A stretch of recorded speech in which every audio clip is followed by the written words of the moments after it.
when we find ourselves broken down in the middle of nowhere, it might be time to look under the hood of our heart to find the problem. Top of the morning to you. When we read Psalm 66 with the eyes of love and a keen desire to get to know God better, we learn a valuable lesson about God coming to the rescue of his people time after time. He's not shy about it. In fact, he does so in some very miraculous ways with power. It's almost like a superhero who comes to the rescue by performing some amazing feat of strength that leaves everyone in awe, including the villains. It's not enough to keep them from desiring to be a villain, but they certainly aren't brazen about it. It pushes them underground more.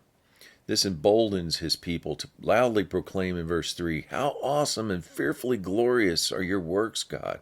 Through the greatness of your power shall your enemies submit themselves to you." It's more like a reluctant obedience. These are the kind of power displays that verse 4 tells us, "All the earth shall bow to you and shall sing praises to you. They shall praise your name in song." One of God's superpowers, if you will, is his ability to see everything. Verse 7, "His eyes observe and keep watch over all nations." This keeps the rebellious from exalting themselves. As God's people, he often tests our hearts. Verse 10, "For you, God, have proved us. You have tried us as silver is tried, refined and purified." It's a process involving pressure and performance under duress.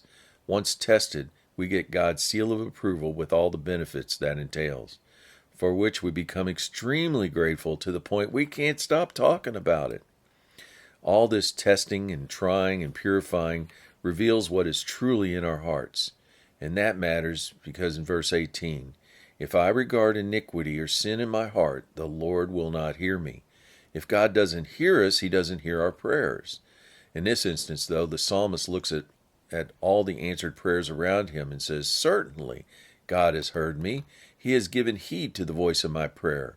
Verse 20, "Blessed be God who has not rejected my prayer nor removed his mercy and love." So the word of encouragement today, God cares about our actions and thoughts. Do we hate sin enough to ensure we eliminate it wherever we find it, thanks to God's purifying process?